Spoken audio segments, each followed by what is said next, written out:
Peace and welcome to the culture here on the Black Star Network. I'm your host, Farajii Muhammad. Thank you so much for tuning in and being a part of the conversation.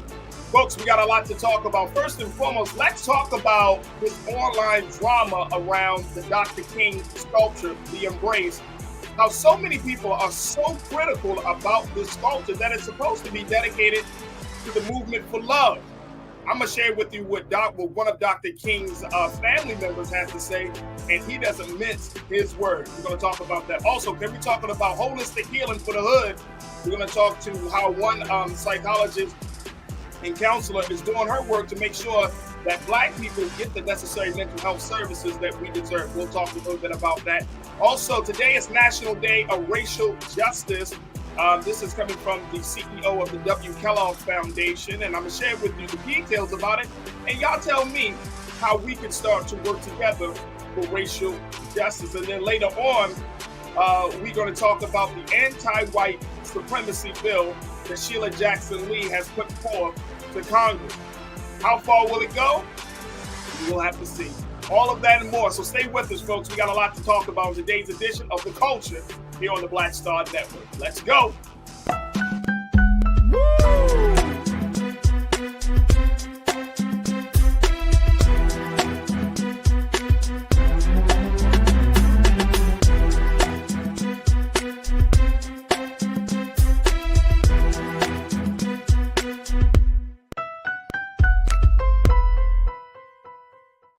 All right, folks, welcome to the culture here on the Black Star Network. I'm your host, Farajii Muhammad. Thank you so much for tuning in and being a part of the conversation. Big shout out to my online culture crew.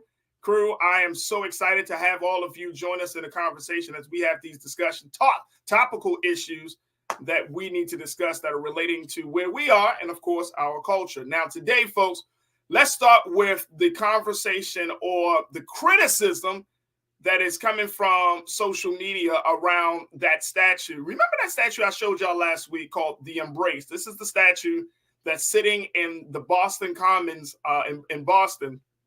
It is an homage to Dr. King's movement of nonviolence and love. This is coming from the artist Hank Willis Thomas. And so we shared the statue. Apparently, the unveiling of the statue has got a lot of publicity around the country. And guess what, folks? Folks don't like it.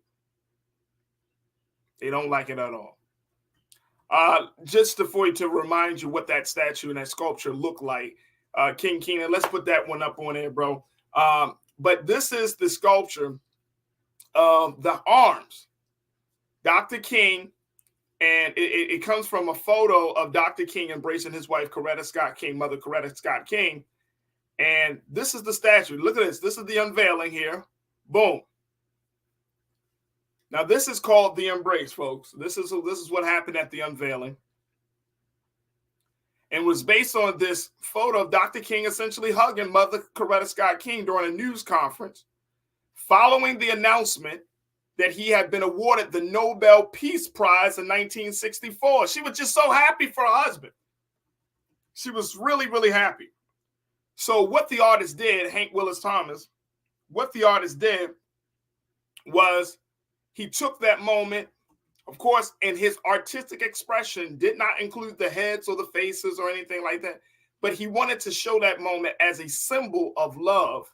This is something that he has been reiterating because he's been under a lot of fire where people just don't see the vision, folks. They just don't see the vision. I want to get your take on this statue. And then I want to also share with you what one of Dr. King's relatives have to say. Now, the other part of this story is that MLK number 3 has the King's son, Martin Luther King III, defended the artist's work. He said that, he was moved by the sculpture, and that he said he wasn't bothered by the fact that only his parents' arms appear. He said he was moved. He was moved. Okay, cool. But here it is. Oh, he also said that he, quote, "I'm satisfied. Yeah, it didn't have my mom and dad's images, but it represents something that brings people together. And in this day and age, when there's so much division, we need symbols that talk about bringing us together." I get it. Totally get it. However, other family members have not been has been nice in their criticism. I want to share with you what Seneca Scott, who is one of Coretta Scott King's cousins, what he had to say about this situation. Take a look at this tweet of this very quickly, and then we're going to go to more video. But take a look at what Seneca Scott put out talking to a recent publication. He said, quote, "The mainstream media was reporting on it like it was all beautiful because they were told they had to say that." This is Seneca Scott, Coretta's cousin, told the Post by phone Sunday, referring to the new artwork on the Boston Common. He said, "But then when it came out, a little boy pointed out, that's a penis." And everyone was like, "Yo, that's a big old dong, man," said the 43-year-old Oakland, California resident. He said, if you had showed that statue to anyone in the hood, they have been like, "No, absolutely not." He wrote scornfully in Compact magazine, $10 million were wasted to create a masturbatory metal homage to my legendary family members, one of the all-time greatest American families. Damn. A masturbatory. Oh my gosh. That's a rough one, folks. That is a rough criticism. Again, the artist is saying, "I'm doing this to show a symbolism of love." Everybody else say, "We hate it." What do you say? Post your comments in our chat, as we're streaming live right now on YouTube. We're streaming live on Facebook and Black Star Network. All right, let me hear what folks got to say. Cherry Love kicking us off today. Cherry, good to hear from you. You said, "I don't like it. I was like, what is it at first sight? Throw it away and start over. LOL. Ooh, not well. Thank you, Cherry Love, for checking in. Jay West, you said, "Looks like a big old dingaling." Wow. Y'all don't mince words on at all. Okay, Jay. I appreciate you for checking in. Conscious Thought, my guy, you said, "I hate the sculpture." Wow. $10 million, folks. $10 million. Wow. That is unfortunate. All right. I want to show you just a little bit of this video around this, so that way we can understand it. And folks, y'all can continue to share your thoughts. Maybe say, "Well, I need to see it from different angles and everything." Here's a little bit more about the embrace. Take a look. I want to ask you about something that was unveiled this week, and there's a monument called the Embrace that symbolizes a hug that your father and mother shared after he won the 1964 Nobel Peace Prize. It was unveiled in Boston just last week. There's been some controversy around it. What did you think when you saw it? What do you think of it? Well, first of all, to me, I was certainly moved by the overwhelmingness, the large capacity of this sculpture. And one of the things our daughter said was, "Look, it represents love 360." Coming from a 14-year-old's perspective. People have, it's subjective. Everyone has their opinions, but opinions are like butts. Everybody's got one.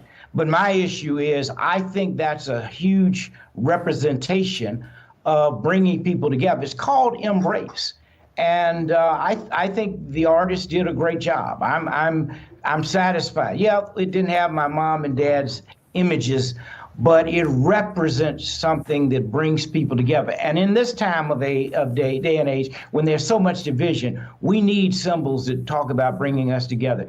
It's personal for me, because had my mom and dad not met in Boston, maybe I wouldn't be here. So I'm grateful, number one, that it talks about the love story. And so people will be debating about it for a long time, but for years. And then the final thing I'll say is, it also represents mom and dad. Many monuments are done just around dad, but it represents the kind of relationship they had working together, and they were a partnership.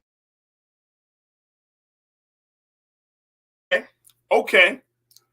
And that, if you look at it, the statue, folks, from that context, from that point of view, I'm with it.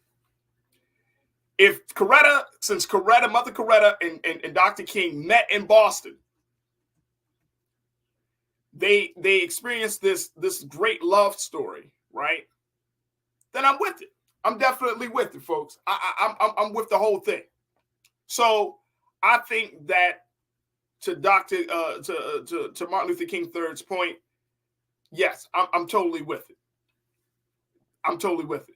And here's the other thing about this very quickly, folks. And some people, when I went online to check out what people were saying, people were like, I don't see it. Art, and you said this, Janae.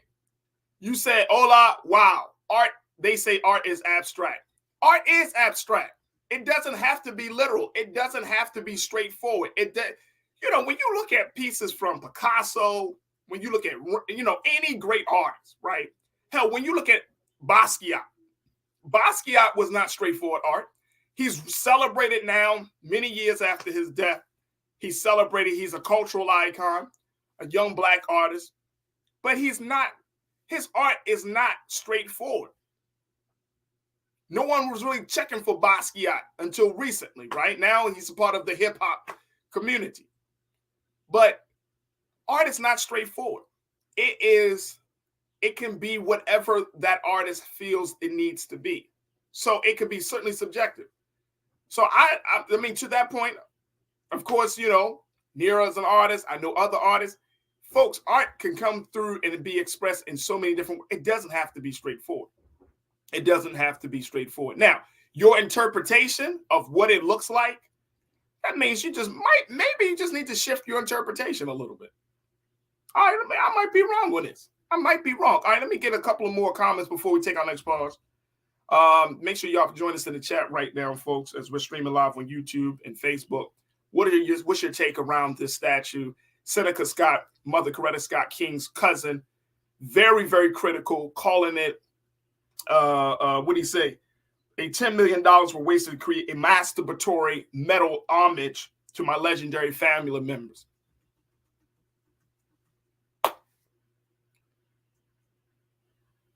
I wouldn't say that. I definitely wouldn't say that. I would not say that. Let me also just let y'all know that Mr. Hank Willis, the artist,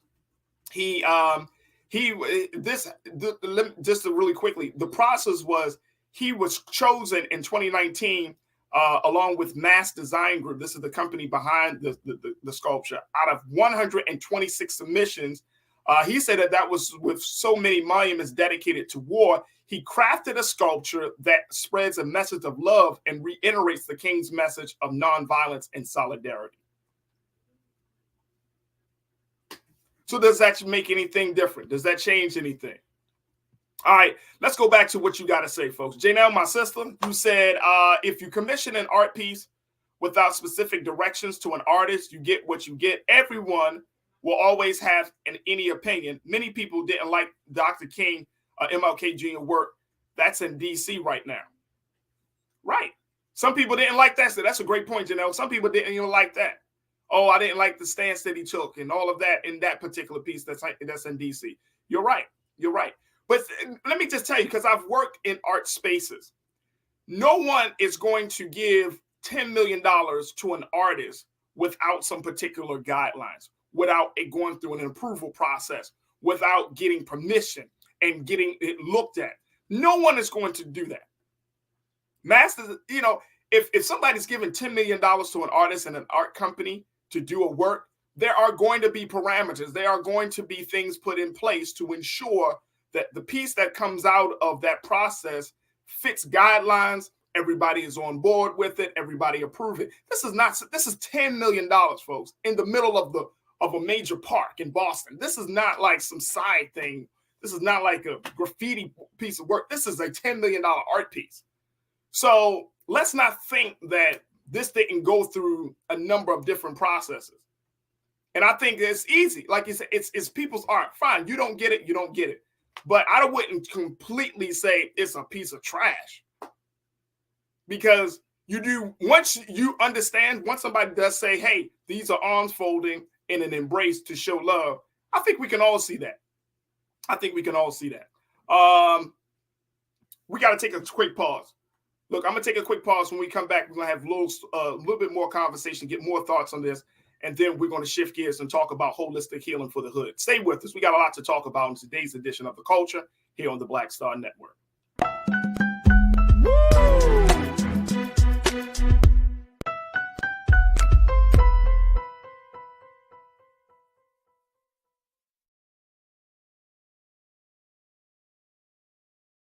Black Star Network is here. Oh, no punch! I'm real revolutionary right now. Thank you for being the voice of Black America. All momentum we have now, we have to keep this going. The video looks phenomenal. See, there's a difference between Black Star Network and black-owned media and something like CNN. You can't be black-owned media and be scared. It's time to be smart. Bring your eyeballs home. You dig? When you talk about blackness and what happens in black culture, you're about covering these things that matter to us, speaking to our issues and concerns. This is a genuine people-powered movement. There's a lot of stuff that we're not getting. You get it, and you spread the word. We wish to plead our own cause. Too long have others spoken for us. We cannot tell our own story if we can't pay for it. This is about covering us. Invest in black-owned media. Your dollars matter. We don't have to keep asking them to cover our stuff. So please support us in what we do, folks. We want to hit 2,000 people, $50 this month, raise $100,000. We're behind 100,000, so we want to hit that. Y'all money makes this possible. Checks and money orders go to P.O. Box 57196, Washington, D.C. 20037-0196. The Cash App is $RM Unfiltered. PayPal is R Martin Unfiltered. Venmo is RM Unfiltered. Zelle is Roland at RolandSMartin.com.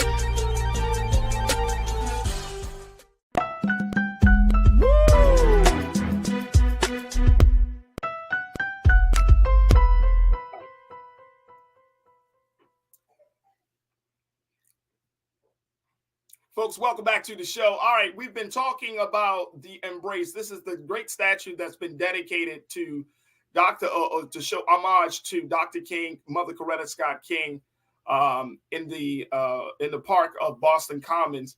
The statue that a lot of people are having problems with, saying that it looks after Dr. King like a penis, to some people, and this is from Seneca Scott, saying that it is a piece of work, a masturbatory metal homage. I think that's too far. That's too far.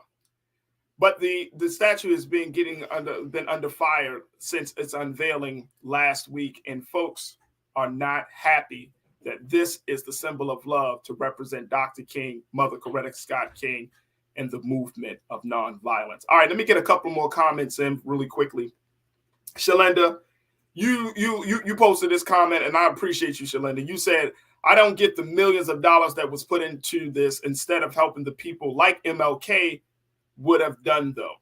I get that. That's, I think that's always going to be the conversation, right? Like $10 million put into this versus you could have used the $10 million for something else. The $10 million is coming from the materials, the time. Like, I don't know how long Mr. Hank Willis Thomas took for this statue to be created. But, I mean, it's huge.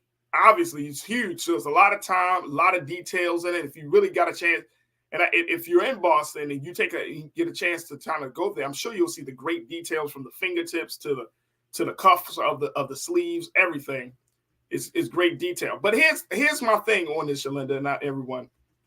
My thing is, art is supposed to make us think and talk. That's one of the things that I've learned in working in various art spaces. It's supposed to make us think and talk. So I'm sure as an artist, he's probably like, yeah, you may not like it, but you're talking about it. It's something for the culture.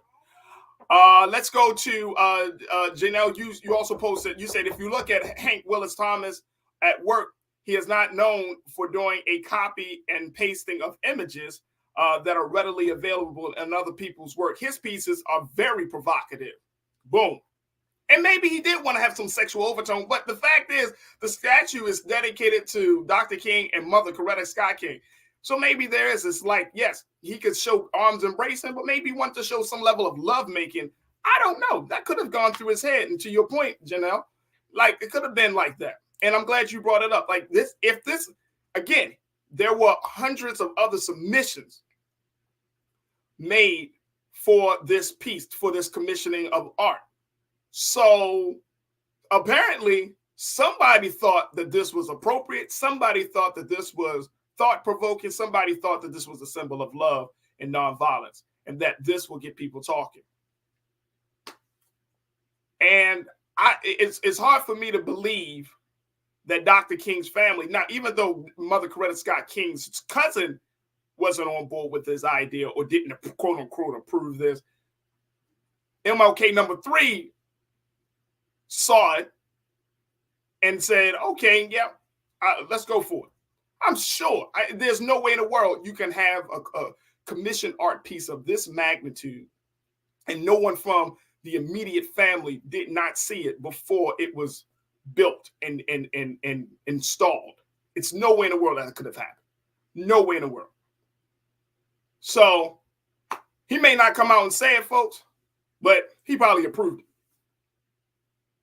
I'm just saying. Real Brooklyn. Now, I don't know what you mean by this, Real Brooklyn. You said Farajii. It's Boston. Enough said, bro. What you mean? I'm sorry, bro. I don't. What does that mean? That it's Boston. That maybe, hey, I don't know. Maybe you can hit me up and let me know. What does that mean? But I appreciate you, Real Brooklyn. Ming Lee. Sis, you said a head would have been nice. Again, this is art, folks. This is art. How many of us have ever seen Andy Warhol's painting of the Campbell soup can?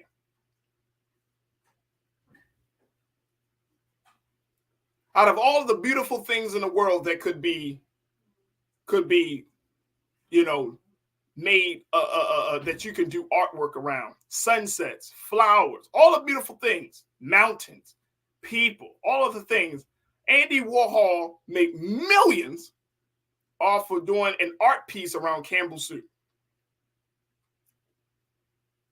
Art is subjective and it's up to the artist. Thank you so much, Ming Lee. Good to hear from you. Tiana, you checked in and you said you can't please everybody. Absolutely not. Hey, look, man, look, I'm sure Hank been doing this for a while. He understands that, look, I'm not going to be able to appease to all of these folks. It's Dr. King. People have done movies about this man, stage shows about this man, and most importantly, they have, written books about this man. It does not always meet the expectation nor the approval of those of us who read these stories, watch these movies. It doesn't always meet the demand. Come on. I've seen movies about Dr. King that I thought were terrible, right? But that's the artist's work. That is the artist's work. So I can't be upset that somebody takes something like this and manifests it the way and express it the way that this artist has done. I can't be upset. And I'm not gonna just crap on this man's work, because at the end of the day, he wanted to create something that brings about love. And love looks different to a lot of different people, folks.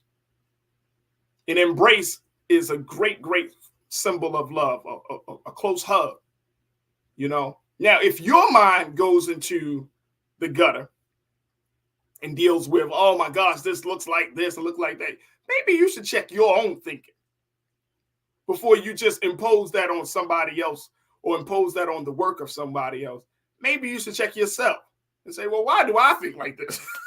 Versus, why is that the first image that pops into your mind instead of what the artist is trying to convey? Because after you explain what the artist is trying to convey, then your mind starts to adjust to the reality of, oh, I now see what the artist is talking about. All right, folks, we got to take another pause.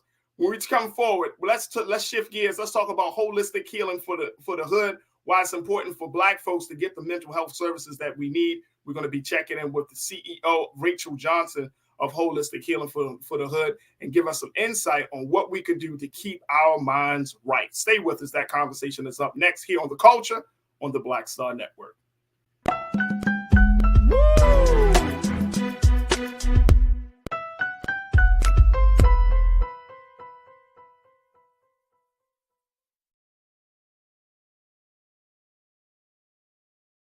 Hatred on the streets, a horrific scene, a white nationalist rally that descended into deadly violence.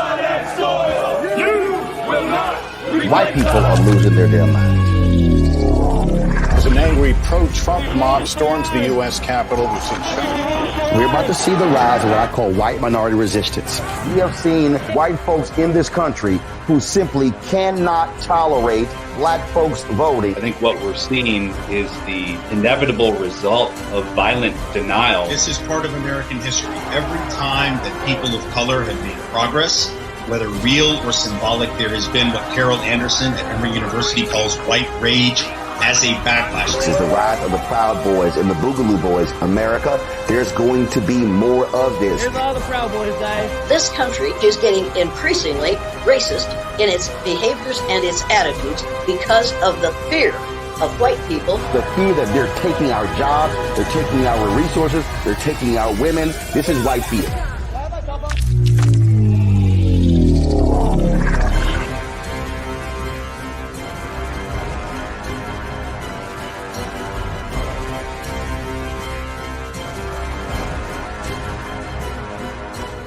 Black Star Network is here. Oh, no punch! I'm real revolutionary right now. Thank you for being the voice of Black America. All momentum we have now, we have to keep this going. The video looks phenomenal. See, this difference between Black Star Network and black-owned media and something like CNN. You can't be black-owned media and be scared. It's time to be smart. Bring your eyeballs home. You dig?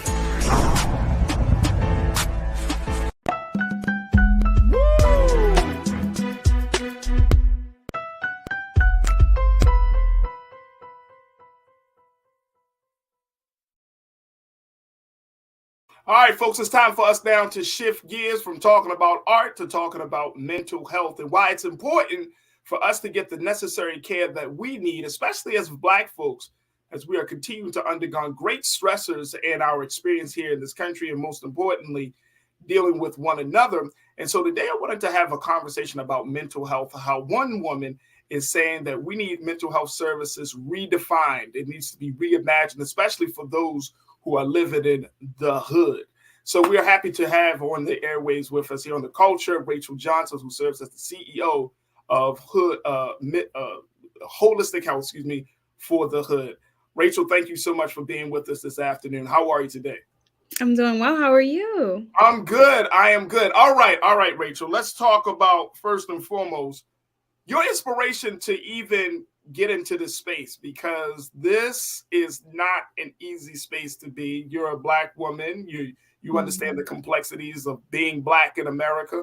But it's one thing to say, yeah, I know what's going on. I understand the dynamics. But it's another thing to kind of take on that great burden, put it on your back and say, I not only just know what's going on, I'm going to do something to change it. What was your inspiration? I think for me, my background is in mental health, social worker and marriage and family therapist. And one thing that was very stark to me during my studies and when I was kind of a baby therapist was that, four therapy walls weren't going to do it for Black folks. Right. And so that's not who I was serving. That's not who you see in the wall, in the therapy rooms. And so I knew that the theories and the techniques were all grand and good, but, the folks that were not being taken advantage of the services were not Black folks. And I knew that holistic healing and coming at it in a non-traditional way was how we were going to get folks healing because we need it. Absolutely. And I want to make this short. I'll make this correction. It's half hood, half holistic. It is. I'm looking at the website and I get excited because I love the idea of holistic health for the hood. So I'm loving it. So your organization is half hood, half holistic. So let me make sure that, for those who want to get more information, halfhood.halfholistic.com is the website that you can find the work where they do holistic health for the hood. All right, there we go. All right, Rachel. So you saw that there was a need and you decided to step up in the space. And did you foresee certain things like it? What were some of the big challenges that you see that the current mental health system is faced with that we're causing Black folks to not get the necessary quality and care that we need? Yeah, that's a great question. I think, first of all, capacity, right? And so sometimes we talk a lot about everybody on Instagram is talking about going to therapy and breaking the stigma and all of those things, right? Which is important. And though, right, on the second, like, do y'all have the capacity? Like, what happens when folks do want to go to therapy? Do you have culturally responsive and relevant clinicians? Are there clinicians of color? Do folks know what to do? Because working with trauma is one thing, but working with racial trauma is another thing. And so I think about the capacity is the biggest thing, right? And so in this field, and I think about when you think about therapy, it's really short for psychotherapy, right? Which is a medical model. And if you think about the historical mistrust of medical systems from Black folks, we're not going there, right? And like there's just so much to be unpacked, even just to get into the therapy room. And then when you get into the therapy room, if your insurance accepts them, if you can afford it, you might get a clinician of color that might understand where you're coming from. What are the things that need to happen for you to be able to stay in that course of therapy and to keep going and to be able to make this a priority on top of all of the other things that you have to worry about as a Black person in this world? All right, so here's something that Rachel, I'm gonna throw something at you. Yes, because I'm ready. I want to. Are you ready for this? I'm gonna catch it. All right. So here's the thing. Like, I often hear therapists say that Black folks should go see Black folks for therapy session, right? Obviously, we got qualified therapists like yourself and others who deal with that. But what do you say when some Black folks have said, look, I've gone to Black folks to have that, to try to be supportive, but that Black person or that Black therapist did not actually get to the root of my problem. They stayed more on the identity politics. They stayed more on the racism. Do you recommend that? Look, what's the correct criteria? Should it be based on the color of the person's skin, or really the fact that the person might be a professional in a given area and they have more experience to deal with a problem versus just being Black? Because I'm hearing a lot of different stories and a lot of different interpretations of that. What's your take? That's a great question. I think that it should be not based on color or problem. It should be based on relationship, right? And so I think therapy is a relationship. And so it should be somebody in which you can build a relationship and work things out. It's somebody that you should be able to trust. You should be able to feel comfortable with them. You should be able to tell them, right? Because in all good relationships, there's grace and forgiveness, and then there's accountability and responsibility. I should be able to build a relationship with my therapist to say, I'm not getting what I need. Okay. And also recognizing that you may not get all of your needs met from this relationship. And that's okay too. Right. And so you may have a life coach that may be able to help you work on specific things. You may have a spiritual advisor that may get you what you need to get from a spiritual lens. You may have a financial coach, a physical wellness coach, and you may have a therapist, right? Because you need to have holistic health, right? It needs to be holistic. And so when you're looking for a therapist, think about a relationship, right? Think about the things that you need and want from that relationship. What needs do you have to be met in that relationship, and can that person meet them, right? I'm really big on consultations, and I call it speed dating for therapists. Like, when folks come, if you don't feel comfortable with me, if you don't feel connected with me, that's going to be the end of that, right? And that's okay, because everybody ain't for everyone, right? And it's perfectly okay to find a Black therapist and feel like it's not giving what it's supposed to give, right? I'm not getting what I need from out of this relationship, because that's what happens in life. We don't get what we need out of relationships, and that's okay. And so you would find somebody else, right? But it's really going to be really up to you to figure out, what do you need? What do you value in that relationship or in that therapeutic space? And then you can make that informed decision on who the best provider is for you. Black, white, purple, trauma focused, male focused, whatever their specialties are, that's just going to be what's black and white on the paper. But really, you're going to be able to lead with, does this relationship feel good? Does it feel comfortable? Does it feel safe? So and I'm glad that you pointed that out, because that's a very emotionally mature way to handle things, right? But then the culture also doesn't lend itself to being accommodating if you say that you're a Black person that go to a therapist that's not Black. Our culture is like, oh no, you know what I mean? Versus you're like, yeah, well, my therapist isn't Black. So I know that I've talked to people that have expressed some level of hesitation to say, no, my therapist isn't Black. Like, yes, I'm pro-Black and all that, but my therapist isn't Black. So from the cultural side, does there needs to be, you know, what type of growth that needs to happen there, so that way we can create a safe space for it to be focused on relationship and not on identity? Yeah, I mean, I also think you could say the same thing. I think that the family have a lot of things to do, right? We need to all sit down at the family table and have a conversation about some of the things. And I think it's about at that point in time, then people are centering their own stuff. Y'all are centering this person is in interacting and having found something that works for them. They're prioritizing their own healing and their own process, and it works for them. And we stepped in and said, but we think X, Y, and Z, right? I'm now centering my stuff and your healing, and that's not fair.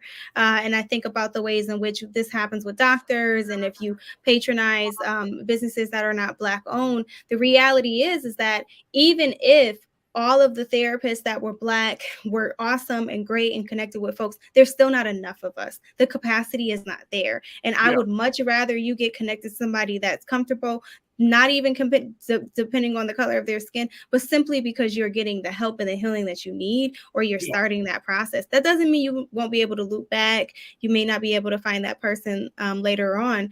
But I think as a community, we have to really we just have a lot of opinions without being informed on that. If all the Black therapists were available and could take everyone and they were great and we connected, it still wouldn't be enough. And so it really is about being able to understand that the capacity is not there, but really we should be having a conversation about how proud we are of folks for seeking healing, how we want to be helpful and supportive. We need to be like not centering ourselves in other people's journeys. Come on, Rachel. Come on. I like how you said it. Don't center yourself in somebody else's journey. I'm hearing that. All right, so look, we got to take a quick pause. Rachel, when we come back, I want to kind of get your take on this space that we are fighting in a culture where it seems like everybody's a damn therapist. Everybody's got something, to talk about your healing.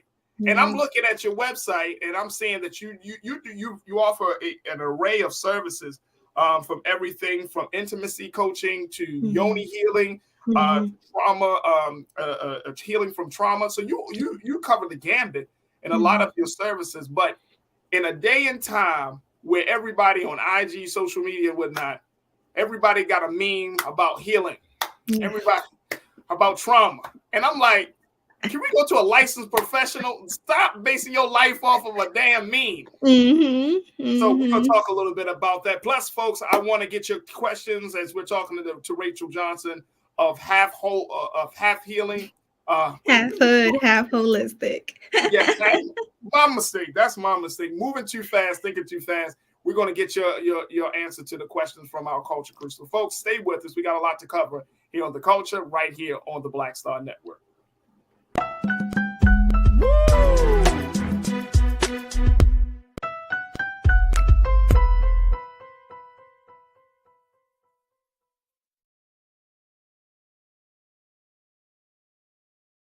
Folks, Black Star Network is here. Oh, no punches! I'm real revolutionary right now. Support this man, Black Media. He makes sure that our stories are told. Thank you for being the voice of Black America, Roland. Stay Black. I love y'all. All momentum we have now, we have to keep this going. The video looks phenomenal. See, there's a difference between Black Star Network and Black-owned media and something like CNN. You can't be Black-owned media and be scared. It's time to be smart. Bring your eyeballs home. You dig? Pull up a chair. Take your seat. The Black Tape with me, Dr. Greg Carr, here on the Black Star Network. Every week, we'll take a deeper dive into the world we're living in. Join the conversation only on the Black Star Network. Hi, I'm Dr. Jackie Hood Martin, and I have a question for you. Ever feel as if your life is teetering and the weight and pressure of the world is consistently on your shoulders? Well, let me tell you, living a balanced life isn't easy. Join me each Tuesday on Black Star Network for A Balanced Life with Dr. Jackie. We're all impacted by the culture, whether we know it or not. From politics to music and entertainment, it's a huge part of our lives, and we're going to talk about it every day right here on The Culture with me, Farajii Muhammad, only on the Black Star Network. I'm Deborah Owens, America's Wealth Coach, and my new show, Get Wealthy, focuses on the things that your financial advisor and bank isn't telling you, but you absolutely need to know. So watch Get Wealthy on the Black Star Network.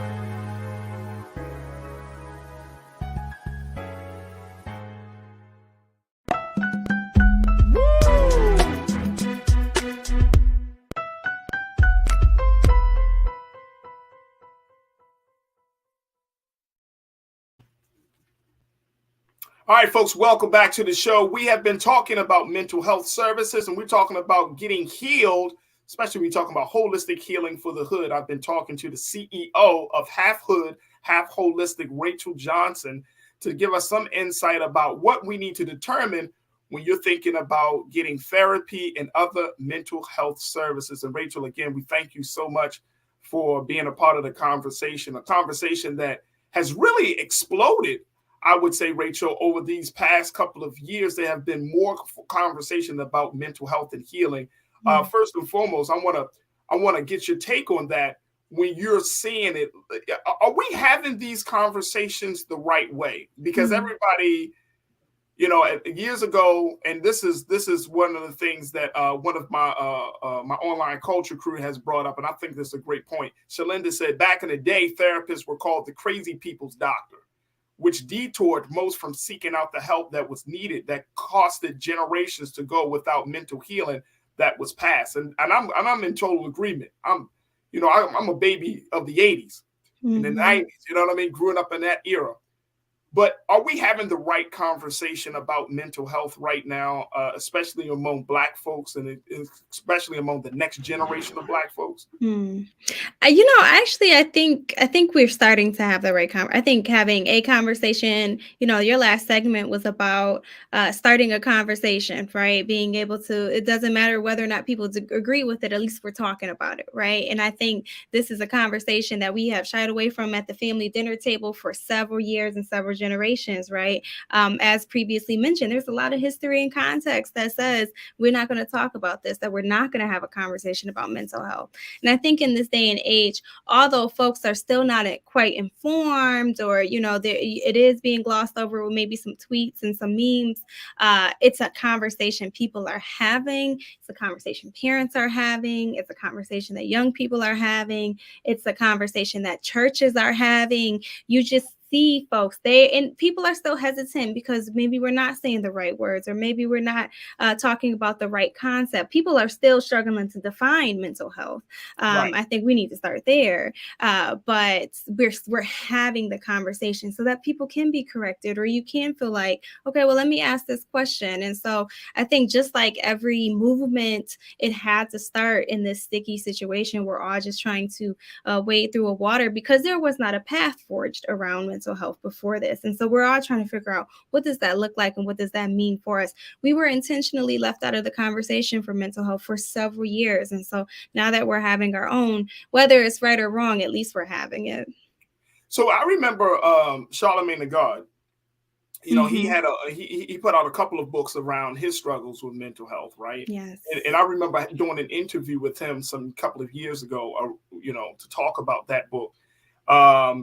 Then I started to see like more figures, especially within hip hop space, talking about their mental health struggles. We've had a number of Black artists that have talked about this, and I'm wondering, how do we make sure that, and that's why I'm asking, are we having it the right way? Because it seems like we things are moving forward and just bringing it up, but then there is this other space where It's one thing to know that you've been traumatized, but it's another thing to use your trauma as a crutch, right? Like there's no real growth from the trauma that you may have experienced.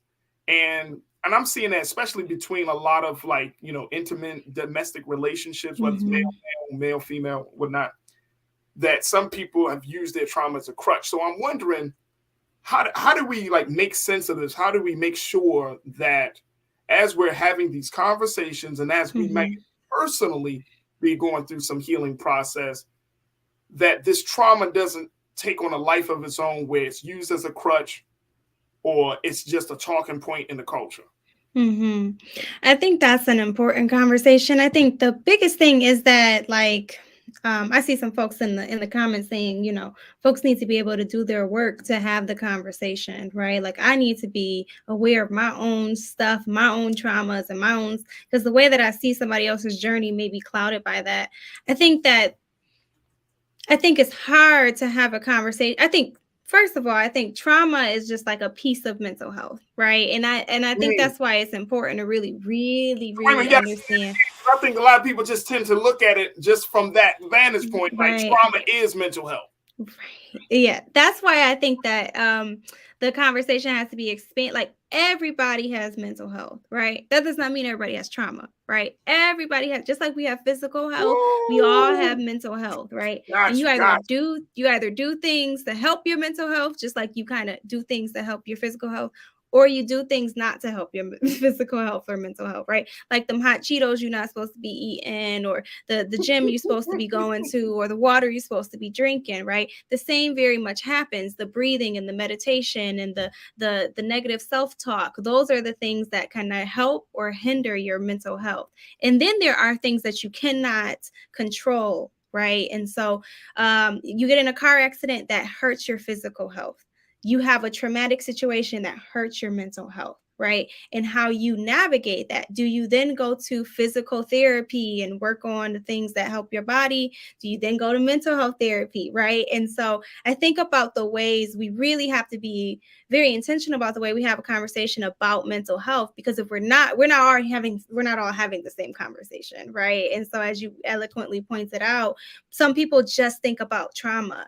And I think for us, as Black people, we have to be very, very, very careful. We pathologize ourselves, right? Like, we have to be very careful about making sure that the Black experience and our conversation about mental health are not just ending and beginning with trauma. There are so many other things that encompass our mental health. And sure, there are some folks that maybe their identity has surrounded trauma, right? Like, we're a community of folks. Black folks are a community of folks where trauma is very much ingrained in our culture and our ways of being. And it's not the only thing, though, right? And so the same thing about mental health. So I think we have to be very clear about defining and piecing out what is mental health and what conversation we're having. So what you see in mainstream media and like rap lyrics and songs is that's what they're processing. Is their trauma. They're talking about trauma, right? And that's what they're talking about. And there is a very real cost to, having that, being not just talking about the trauma, putting it to music. I mean, it's like trauma bonding. Yeah. In a lot of ways, exactly. right? Like culturally, we are in a space of trauma bonding. Like, I'm always going to talk about the trials of my upbringing. I'm going to talk about the wrong stuff of my life. Yeah. So there's a lot of trauma bonding that's happening. But then the other part of it too is to your point, is like everything ain't trauma. Like, I think we need to be clear about what is traumatic versus what's not traumatic. Yes. I think that's important. So for half hood, half holistic, do y'all say, okay, let's start from the beginning. Let's reprogram the conversation. Do y'all have your own definition of what is considered to be trauma or traumatic? Well, the thing about trauma, so this is interesting, because I think there's really, so if you were to define trauma would be a situation in which you've had really emotional, physical, and physiological strong response, right, to something. The thing about trauma, though, like if you were to get into really the nitty gritty, like how in the textbook you can an experience, you can experience a traumatic event and not be traumatized, right? So then not be triggered by that and have PTSD. You can you can hear about a traumatic event and that have a physical have a reaction to that. Or you don't have to be in a situation that you've impacted directly. So here's a good example. Black folks, we watch other Black folks get killed and shot by police officers all the time. And that video gets shared over and over and over and over on platforms.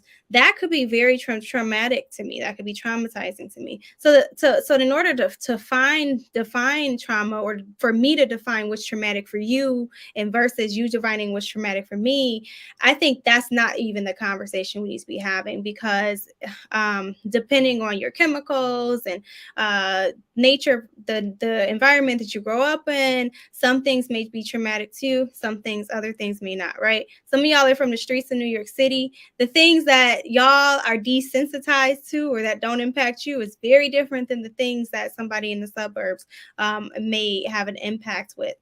But again, if we start to decenter ourselves and other people's journey, we can start to really have more of a conversation about not necessarily what is trauma and what's not. It's more about that response. So the conversation we're having at Half Hood, Half Holistic is, do you know when you're unsafe? And do you know when you're uncomfortable?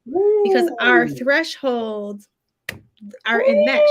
Like there's the same thing in our community, right? And so in relationships, we feel unsafe when really we're just uncomfortable, right? And then like we try to link that to our trauma response, but really we haven't built tolerance, right? It's either we're 0 to 100, right? We are very much like, oh, it's either trauma or it's not. And that's the dichotomy, that's the black and white thinking. And so really trying to build up understanding, are you just uncomfortable? Like, is this an uncomfortable situation? Are you walking to something that's uncomfortable, or are you unsafe? And that to me is a different marker or spectrum of what might be traumatic versus something that we just need to be working on. You're taking me to church, Rachel. No, I'm serious, and I'm listening to you, and I'm thinking to myself, like, man, we got a lot of work to do around this issue. Mm-hmm. You know what I mean? Like, to really have these discussions, and to that point that you made, that, like, you know, are you feeling unsafe? Or are you feeling uncomfortable?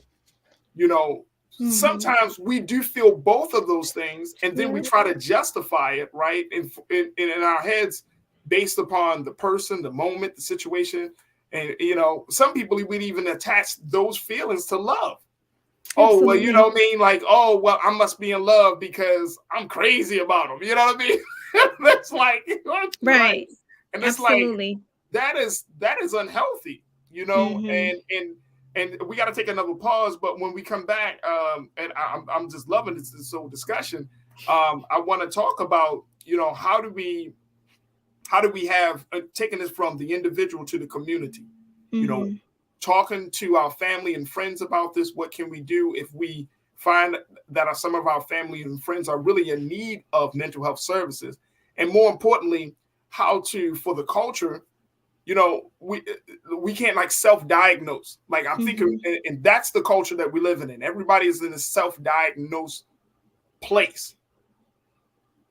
And personally, I'm the type of guy, Rachel, if this is your work, this is your profession, this is your calling, then I'll wait until I talk to a professional before I just automatically assume, oh, this is my problem. This is my issue. You know what I mean? You're the professional. You know what the signs are.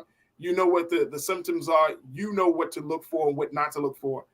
And I feel like right now, culturally, when it comes to anything from relationships to racial issues, to issues of economic justice, whatever those social issues are, that we just don't know what we're talking about or don't know where to go or how to move forward. So you're going to be the all-knowing guru on this one on the next block, all right? Got it. Awesome. Stay with us. We still got a lot more to talk about as we check in with Rachel Hood, CEO of Half Hood, Half Holistic, as we continue to talk about holistic health for the hood. Stay with us. It's The Culture here on the Black Star Network.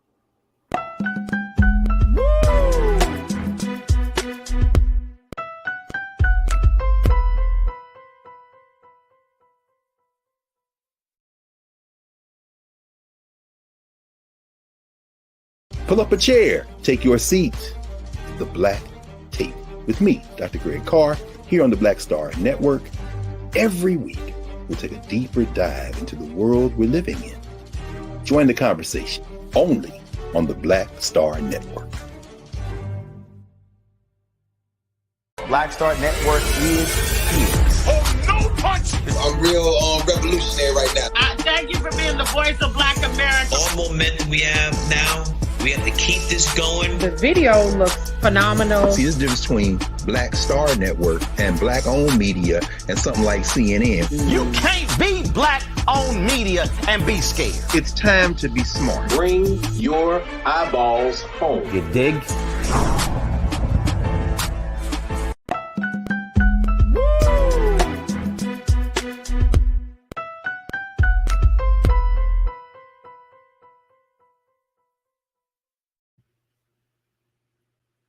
Folks, welcome back to The Culture here on the Black Star Network. We've been talking to Rachel Johnson, who serves as the CEO and founder of Half Hood, Half Holistic, where they provide mental health services, especially for Black folks, but not only to Black folks. An array of services that includes everything from yoni healing to trauma, healing from trauma, as well as intimacy coaching as well. You can definitely find them online at halfhood.halfholistic.com. halfhood.halfholistic.com. Look at this, folks. A beautiful website. Holistic healing for the hood. Mm-hmm. Black folks getting back to a safe space within themselves and, of course, with each other as we are having the conversation around the importance of mental health. And Rachel, I am just feeling so much. Like, I have a lot of questions and we have limited time. I know. It's its own segment for sure. So I'm so grateful for your time with us this afternoon. But I want to get to that place where we're talking about taking this thing to the next level with the community. Mm-hmm. Because what I have learned, and I'm sure you probably have been talking to your clients about this, is that, you know, you can take a mental health struggle or a mental health healing journey, mm-hmm. But that journey needs to be supported by those closest to you. And if we find that we have family or friends who aren't supportive of our journey to become whole, to become healed, to become better, it makes the journey even harder. And so I want to kind of get your take on that in terms of, you know, the significance, the importance of the family being there, and how does the family should be there. Mm-hmm. And then we can talk a little bit about how should the community show up, especially when we have these very, very difficult moments on dealing with this. So first, let's talk about the family and friends. These are people who are our closest. Depending on the person that you have in your circle, they may encourage some level of healing, therapy, but suppose you have family and friends who don't, mm-hmm. but you still love them. You still want to ride with them, right? What do we do? Yeah, that's a great question. I think, first of all, I think the more you go on your healing journey, the more you start to see people as humans with their own stuff, right? And you start to be able to build distance and boundaries from that. So, for example, you may have mothers, aunties, sisters, brothers that are maybe dismissive or maybe invalidates how you feel or what you're going through, what your struggles are. And that's really more about them than it is about you. Right. And what your struggle and your journey is. And does it feel good? No. Do you want to be affirmed and supported? Absolutely.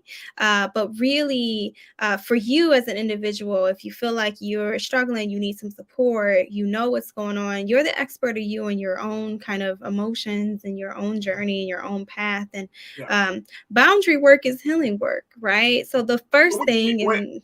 What do you mean by boundary work? Yes, it's one of the things I always talk to my clients about is setting boundaries and what that needs to look like, right? And how we set boundaries. That's the conversation on Twitter that people are not doing too well. Everybody think we're supposed to cut people off. And that is like not a great way. We are the culture of cutoffs. Y'all just be canceling people, okay? Canceling people. Look, man, put that joke, leave that joker on red. Right. Y'all just be the block button is y'all are just too friendly with the block button. Okay. That is not what I'm talking about when I say set boundaries. There are folks, again, if you know what the difference between uncomfortable and being unsafe is, you might be able to create a new action. If I'm being unsafe, maybe I need to cut you off, right? You're being unsafe. You're physically, emotionally being unsafe. That boundary, my boundary then matches that, right? But some of y'all just be in uncomfortable conversations, and it's uncomfortable to have a conversation or disagree with someone, right? Somebody could simply disagree with you and you ready to block them, right? We need to be able to have a conversation that our boundaries, and our boundaries are for us. They protect us. They protect our feelings, what we value. It's not about the other person. We setting boundaries to hurt somebody else. Yeah. We blocking you to hurt you, right? And so when we think about family and friends, those are the people that they can hurt us more, right? Because they're close. The people that are closer to our circle have a much more bigger impact. We can also hurt them more, right? And in your journey, your healing journey, it's going to be really important to decide for yourself who can be in your circle and still have an impact, but needs to maybe just have some distance, right? Because maybe they are harming you by being dismissive or invalidating or not supporting you in your journey. And that's real. Maybe they need to move outside the circle. But those are all of the things that you would really want to be thinking about. I'm sorry, and I'm wondering, and I've often heard this when we've had these conversations, and this is not just for other people. I mean, I'm thinking about myself as well. So because you're about to become my therapist on air.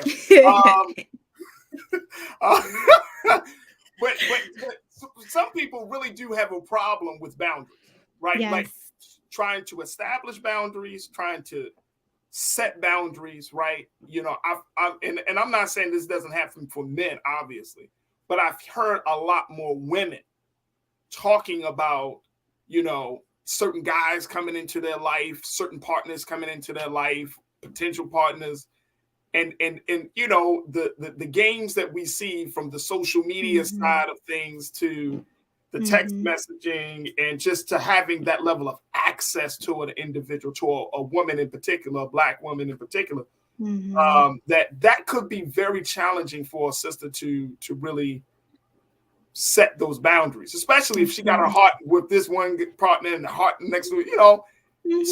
So for a person who's challenged by establishing boundaries, what do you say to that person? I think part of it is understand there's history and context that informs all of that, right? And so how are Black women conditioned to be caregivers? How are Black women conditioned to think about other people before they think about themselves? And then we wonder, oh, why do Black women struggle to set boundaries? Right? We wonder why, you know, I just think about all of those things. And so for that journey, again, it's really like reorienting what you think about boundaries. Boundaries are not bad. Sometimes we don't want to set boundaries because we think they're bad or they're supposed to be no, right? It's like that. It's that 0 to 100. It's either people have 100% access to me or they have no access to me, right? It's like reorienting what we think about boundaries. That doesn't necessarily mean you're cutting people off. I think that's where some of our anxiety comes from. The other thing is that boundaries, again, are for you. They protect what you value and what you believe.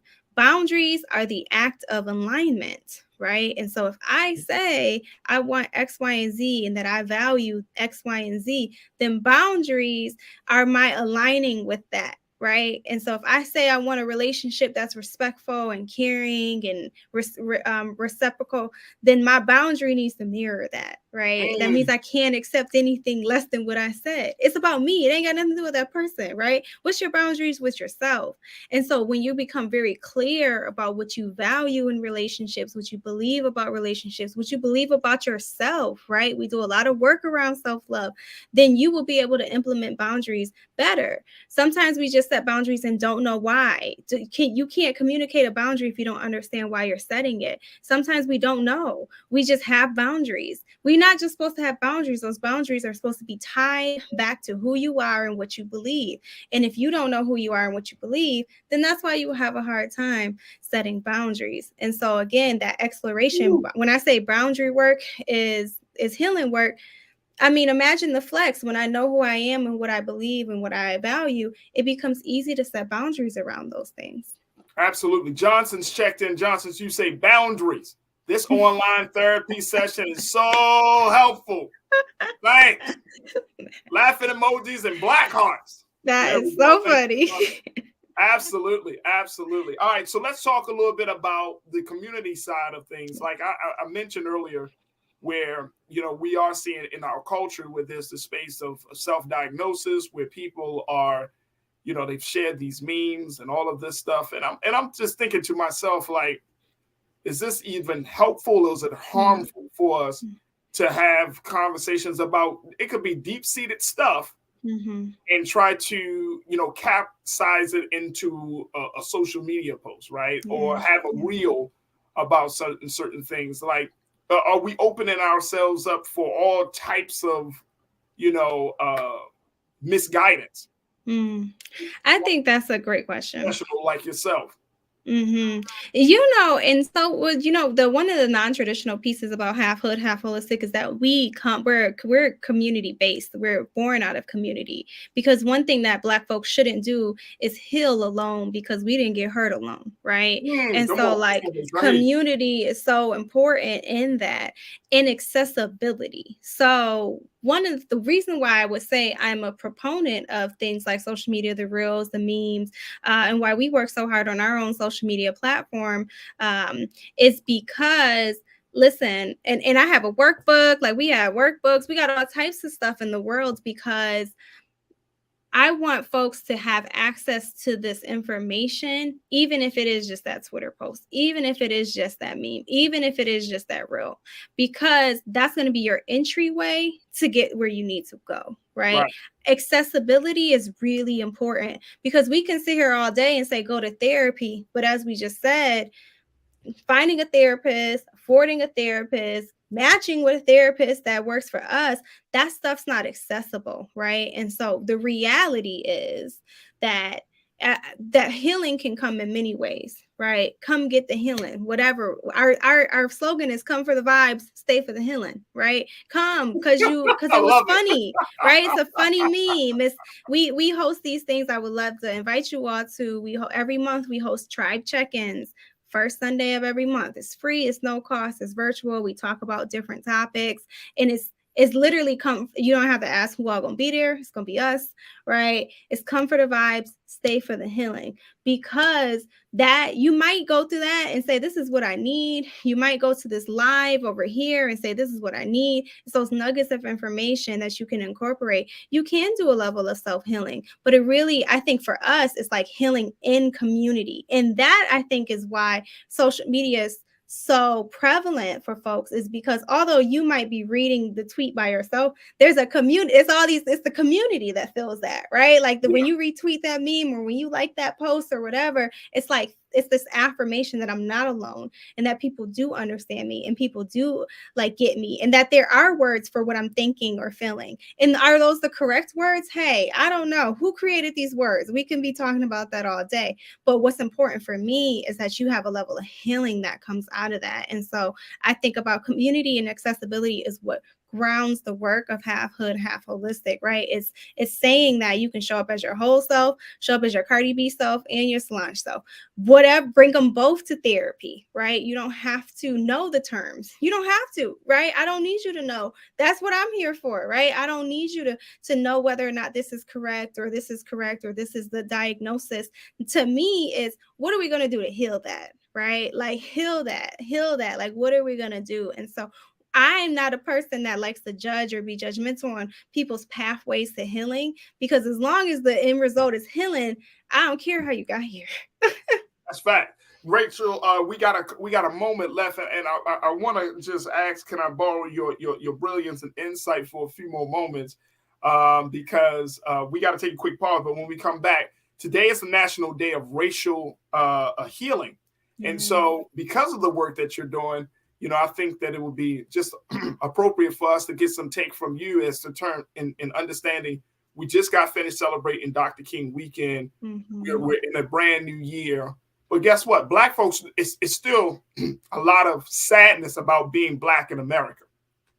Yes. And so I would love to get your insight as to how we can start to feel better about ourselves, how we can kind of move forward having a conversation about racial healing, especially when you find that a lot of white people aren't open to that just yet. Yeah. So can that healing really take place? So want to continue the conversation with you folks. Make sure y'all continue to show your support for us and post your comments on our chat as we're streaming live on YouTube and Facebook and on Black Star Network. And stay with us, folks. We got a lot to cover as we continue the conversation to talk about healing with Rachel Johnson of Half Hood, Half Holistic, right here on The Culture on the Black Star Network.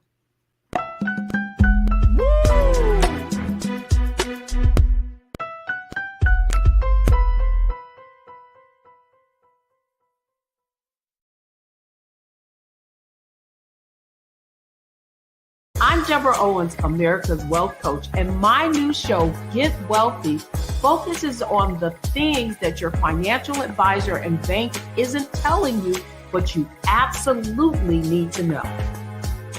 So watch Get Wealthy on the Black Star Network.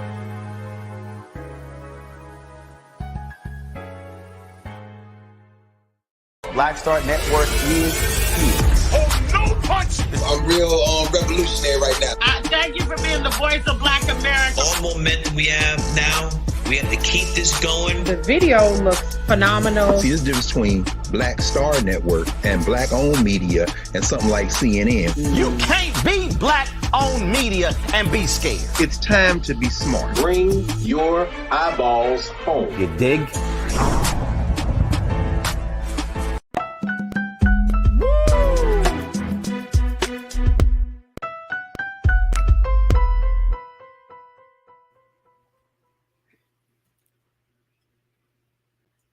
Folks, welcome back to the show. We have been talking to Rachel Johnson, CEO of Half Hood, Half Holistic. So we've been talking about mental health and holistic healing for the hood. And folks, the conversation continues because if you did not know, today is a day that is called or has been termed National Day of Racial Healing. Now, this is National Day of Racial Healing has come out of the W. Kellogg Foundation. The CEO has announced that it happens every day after Dr. King weekend, and today is that day. Take a look at it. I want to share with you what National Day of Racial Healing is all about, according to the Kellogg Foundation. It was created by the W.K. Kellogg Foundation, set to bring people together to allow them to build trusting relationships and bridge divides. Now, according to LaJune Montgomery Tabron, the foundation's president and CEO, she is also the first Black person to lead the storied organization. The Day of Healing takes place on Tuesday, January 17th, one day after Martin Luther King Jr. Day, but it is not the first equitable initiative from the foundation. And I want to bring in back into the frame Rachel Johnson, CEO of Half Hood, Half Holistic. Rachel been giving us some insight, taking me to, I'm laying, I was just laying on the therapist couch. The couch. You're silly. We had this conversation. But let's talk a little bit, Rachel, about National Day of Racial Healing. Mm-hmm. It's often put for Black folks to go through this kind of healing process, but I don't see a lot of white people in the same space. It's not white people aren't called to the carpet to say, hey, you should be a part of these conversations. It's always, we're the victims of it, right? And by us being the victims of it, it carries a lot. We carry a lot of weight, whether we're talking about that weight subconsciously, spiritually, whether we're talking about it historically, it's kind of running through our DNA. It carries a lot of weight when you're talking about racial healing. So where do we start with this? How do we carry this burden where it doesn't just continue to be a burden for us, but now we can kind of break away from it? I think that's a good question. I think it's probably kind of to our earlier point around we're kind of having conversations, but everybody's not having the same conversation, and how those fragmented conversations can lead to not a unified message or unified feeling. And for me, the conversation around racial healing really should be around that, just that is healing. And I guess I would wonder or ask folks, Black folks that are going through a racial healing process, what can you heal without input from your oppressor or your abuser, right? And so like that, I think it's a tricky situation, because to me it's very similar to maybe working with a domestic violence victim, or somebody that has had a reoccurring ongoing trauma like Black folks have, right? And the question would be, there are two questions that I ask myself, because trauma is my background. The first one is, can you heal from something if it's ongoing? And trauma experts would say no, right? Ooh. And so like I used to work in a domestic violence shelter, and they would say that you can't do healing work, or you can't do trauma healing work with someone that is actively being abused. And the reason around that is because because healing would also mean disarming, right? And so if you have a victim that's in an active abuser situation, and I'm teaching you coping skills and being able to ground and being able to like disarm, I'm telling you, oh, you don't have to look over your shoulder every day. The moment you don't look over your shoulder, that could be unsafe for you, right? And so some of that is kind of what I feel sometimes when we talk about racial healing, is that there's limited pieces of healing that can happen if in fact we're continuously having to look over our shoulder, if we're continuously being abused. However, that doesn't mean that there's no healing that can be achieved, right? And so what happens if you're in a domestic violence situation and the abuser never comes into therapy? Y'all don't do couples therapy, right? That's probably unheard of. That's unlikely. But that doesn't mean that that victim still cannot heal and be able to get to themselves in a whole and healthy life. So I think very similar to Black folks, I don't really know if I need white folks in the conversation around holistic healing in order for me to heal my journey and my path. But I do need to know I'm not alone, and I do need my community, and I do need somebody that's able to help me stabilize and build up my tolerance, but also understands that the reality is I still need to have my guard up. And that kind of healing takes a specialized kind of approach. It does. It does. And I'm glad that you pointed that out. And something that just popped into my head as you're explaining this is that we can also put this in the context of Black folks healing from the trauma that other Black folks have put on you. It's like when we talk about the quote unquote Black on Black violence, when we talk about that level of violation that we see, that we experience every day in the hood. Yes. You know what I mean? When we talk about that type of trauma, like we all need to be healed. Yes. Right, to be put on a better, to be in a better space, to see our people not as the enemy, but truly as our brother and our sister. But that requires a lot of work. It does. You can't just change the name. One of the words I hate is the N-word, and so my resistance to that is I'm gonna call you brother. I'm gonna call you sister. I would never call you the N-word or the B-word. But again, that takes time for people to get to that point. Can you speak to that? That when you is the healing from white people, what is that different for the healing that we may have within our that we need within ourselves? Absolutely. There's levels to this, is what I'm hearing you say. There are so many levels to this healing stuff. Right. And so often we want to be up here and we want to get like the reparations and we want the white people to be doing their work. But we are still kind of at this individual level, right? And that doesn't mean that both can't happen at the same time.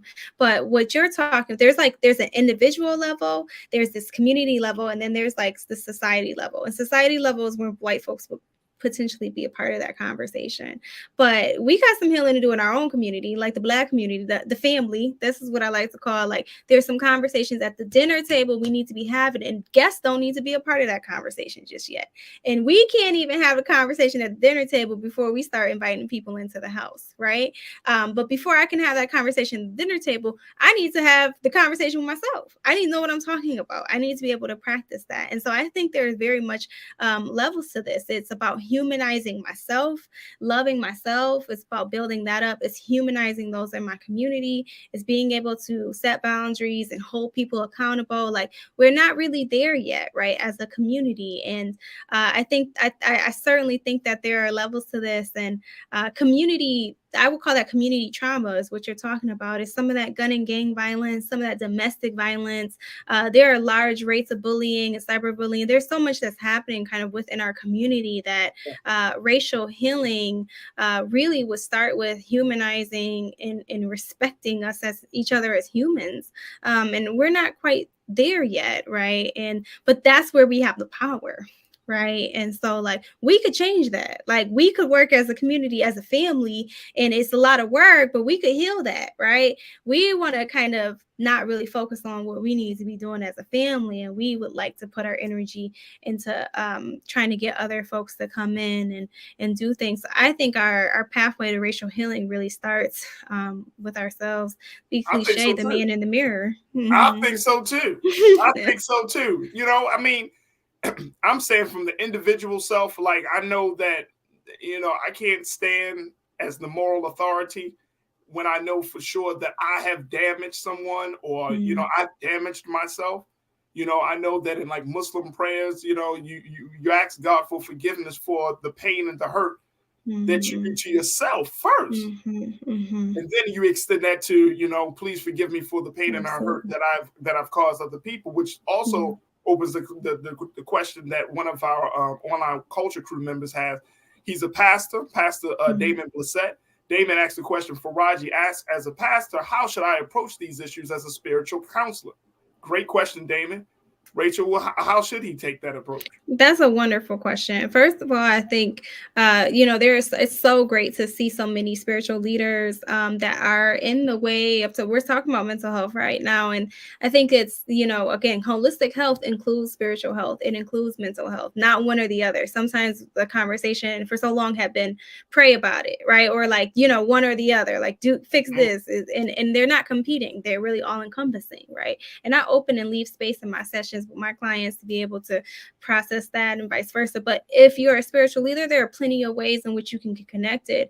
Faith-based organizations for a lot of folks, and we're talking about community, right? Again, this is community work, it's community healing. You have community every Sunday right in front of you, right? The ability to be able to, that's what fellowship is. It's community healing, right? It's coming together for this purpose, knowing that you're not alone, knowing that, you know what I'm saying, people wigs be flying off in the church and people feel like they're still in a safe place, right? Imagine that's vulnerable, right? You know what I'm saying? Imagine you seeing my tracks. That's a place where I'm pretty vulnerable, but there's a level of safety that's been created that I can be my full self, that I can surrender, that I can feel this level of safety, right? And that's all we're trying to achieve in that community. So if you're a faith-based leader, it's being able to recognize what you have and what your position is and be able to get like education and support. You're not the counselor, you're not the therapist. That's okay, but that doesn't mean you can't have a counselor and therapist on site.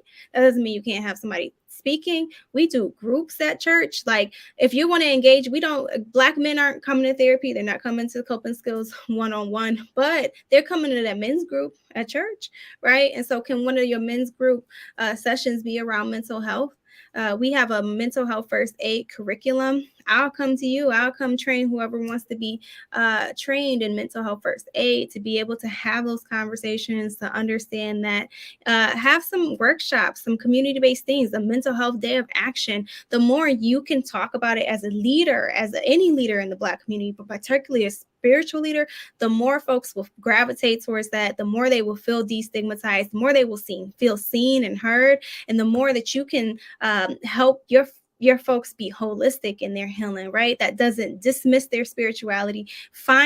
You work together. There are plenty of, I'm sure you could put out a casting call on Sunday, and there's going to be 3 therapists in the space or somebody that knows a therapist. And so it's just being able to work together. So, and rely very heavily on, there's community centers and community-based organizations and larger national organizations that do work to connect all of the dots. It's just about not being siloed. I think it's really, truly a community-led effort. And as a spiritual leader, you're tasked with just that, being a leader. And leading means that you got to take that step too. You got to be able to walk it to talk it, right? And so I would ask you also, what are your conversations about mental health? How do you talk about it? How do you engage with mental health so that you can lead your community where they need to be? Absolutely, Rachel. Our time together has been very well spent. I'm taking it all in, sis. Real talk, and I gotta bring you back on as we have more questions about this. But how do people get more information about, half hood, half holistic? How can they find you on social media? And if they just want to take advantage of some of the services, and of course that monthly meetup that you guys host, for that tribe check-in. The tribe check-in, yes. So to give us all the details. Absolutely. So my name is Rachel Johnson. I go by Rachel J. You can find us on our website at w.halfhood.halfholistic.com. There's a link there right under that services tab. If you're interested and you just want to set up a consultation, you want to talk through some stuff, you're able to do just that, right? And you can come and chat with me. There's ways you can engage via social media. On Facebook and on Instagram, we're at Half Hood, Half Holistic. Pretty simple.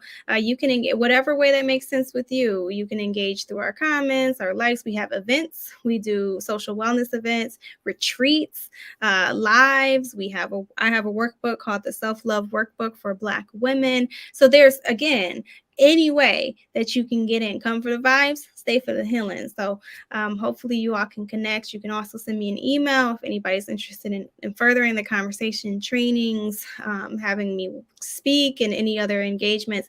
halfhood.halfholistic@gmail.com. And we're pretty responsive. And so thank you to my team, and thank you for you all for having me today. Absolutely. This ain't gonna be the last time, Rachel. Stop. Yes. I know. Next time it's gonna be me, you, and Charlemagne, because don't think I forgot about that. Oh, let's do it. Let's do it. Rachel, thank you so much, and thank you for the great work that you're doing. Half Hood, Half Holistic, folks. Make sure y'all check out the website at halfhood.halfholistic.com. And most importantly, Rachel, thank you for doing your part to make the culture great and to be healed and whole. I mean, seriously. Thank you. I appreciate you. Folks, we got to take a quick pause. When we come forward, more conversation. Stay with us. It's The Culture here on the Black Star Network.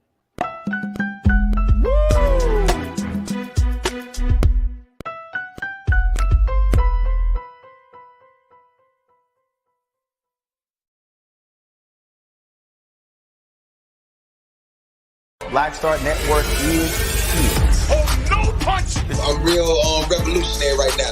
Thank you for being the voice of Black America. All momentum we have now, we have to keep this going. The video looks phenomenal. See, there's a difference between Black Star Network and Black-owned media and something like CNN. You can't be Black-owned media and be scared. It's time to be smart. Bring your eyeballs home. You dig?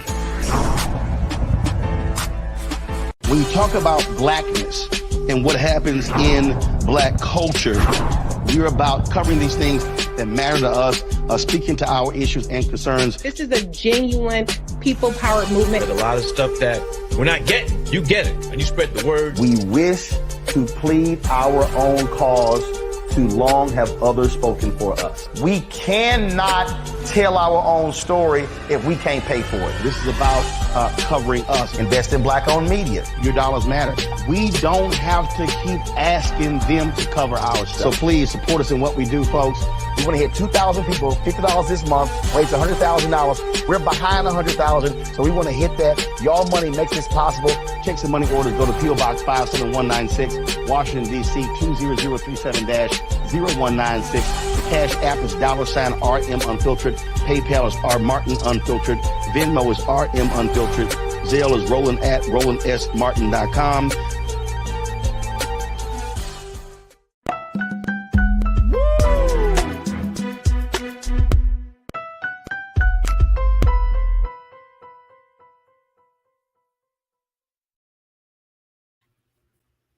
All right, folks, welcome back to the show. Man, oh, man.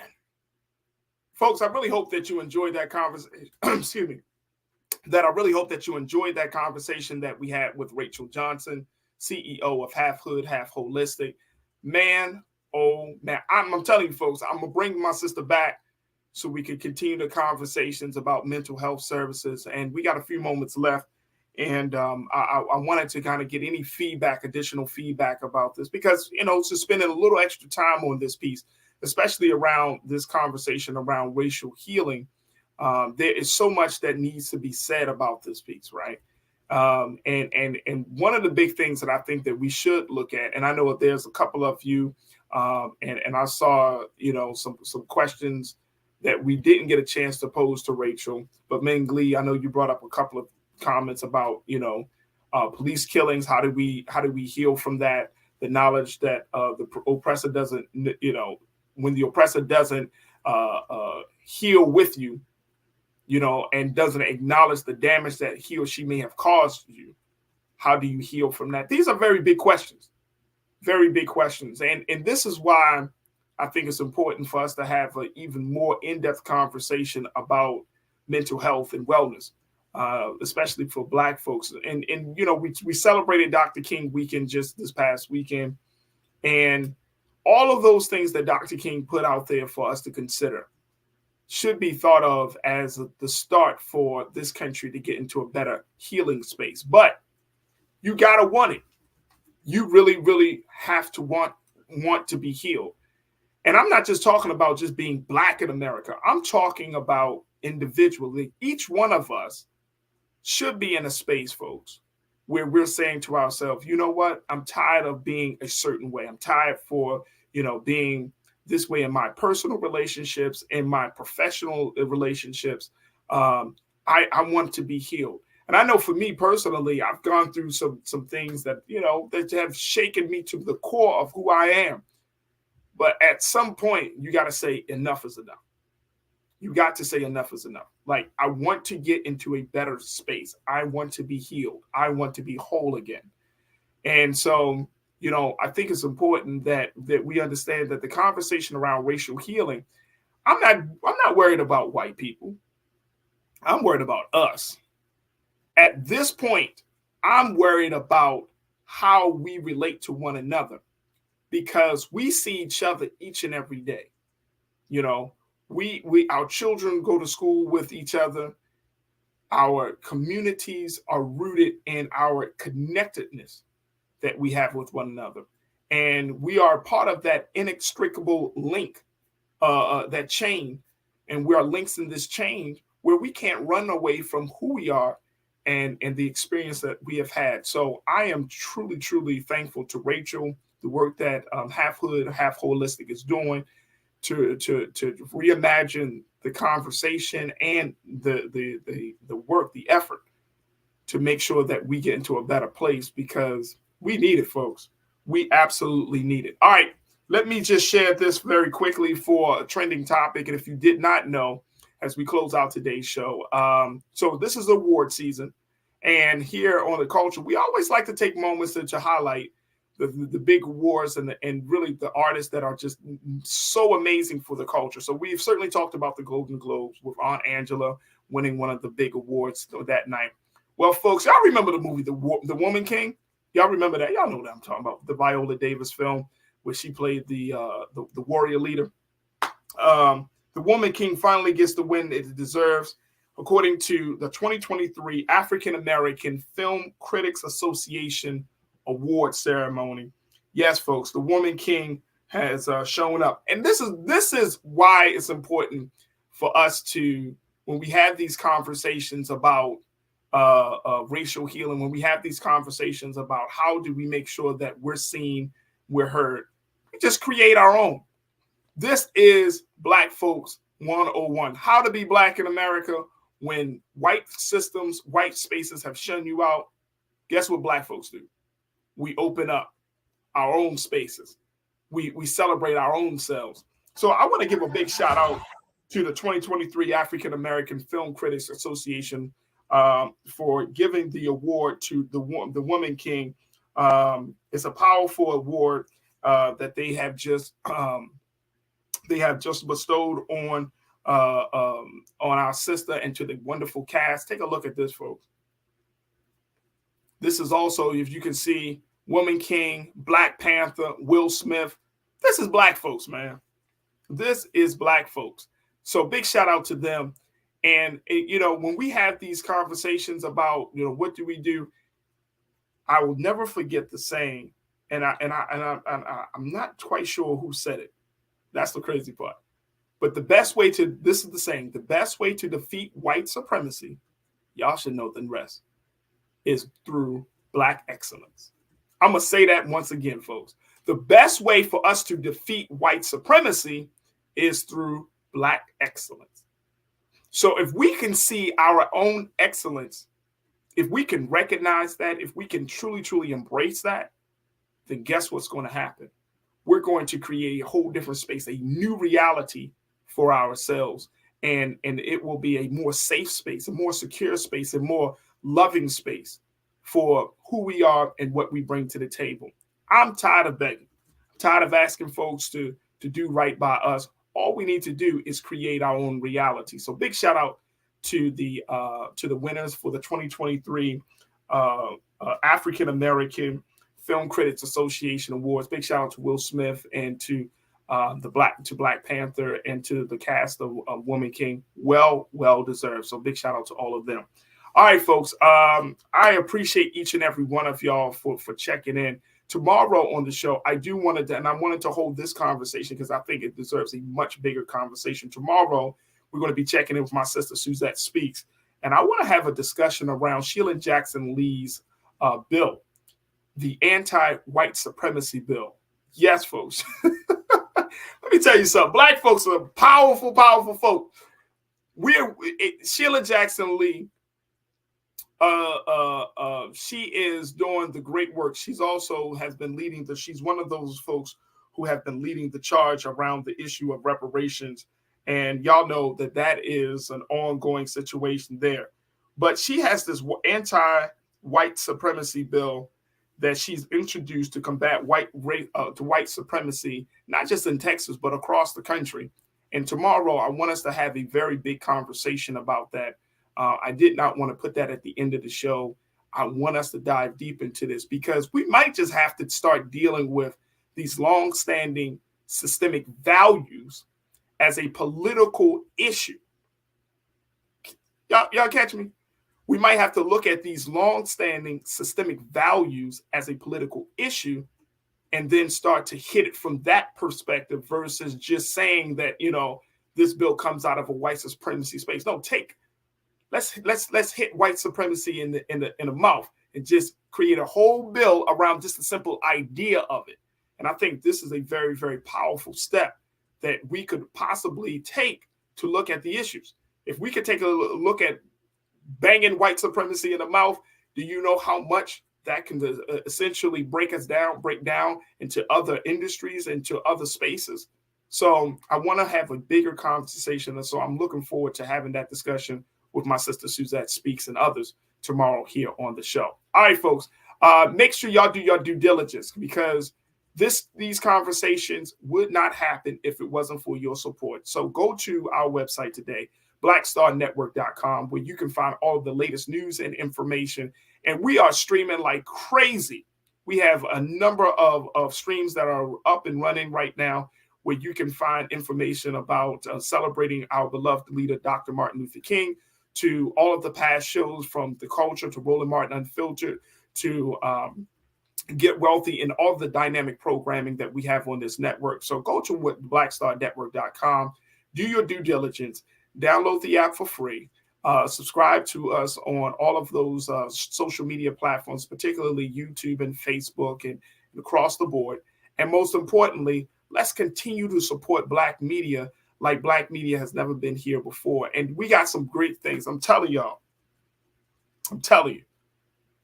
When Brother Roland, he's going to make some big announcements about where we're taking this platform. I'm telling you, it's a whole different level, folks. A whole new level where we're taking Black media. And, it speaks volumes about where we're going, but most importantly, why it speaks volumes about what we need right now. And there's no better time to have Black media. There's no better time for us to have a space where we can talk and have these conversations than right now. So your support for Black Star Network means everything to us. So make sure you support us. Also, make sure you follow us on all social media platforms at Black Star Network on Twitter, Black Star Network on IG. Also, I'm looking for some new followers. Man, my followers have been decimated as a result of the hacking that I experienced last year. And so I am in the building up stage of my social media. So I would love to connect with all of you. Many of you, my online culture crew, y'all have already connected with me, sent me a lot of great content, so much good things that I've had a chance to kind of just take and listen to and digest.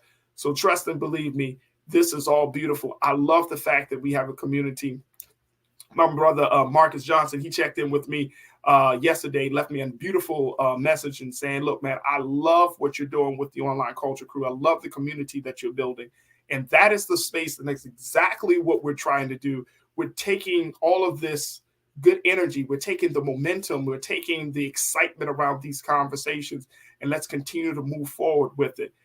Big shout out to all of you who supported us and have put out the word about our Santa Clausification of Dr. King that we had yesterday. That discussion, man, oh man, I've been getting some fantastic feedback from a number of folks from around the country.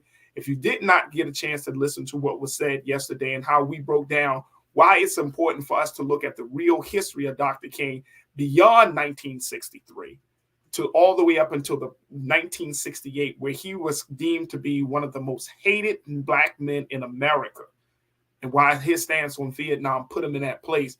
You do not want to miss that. Make sure y'all check that out, as well as we're still streaming. We've had thousands of streams of our analysis about Gerard Carmichael and so many other segments. So, folks, your support means everything to us, and it means so much more to me here on The Culture.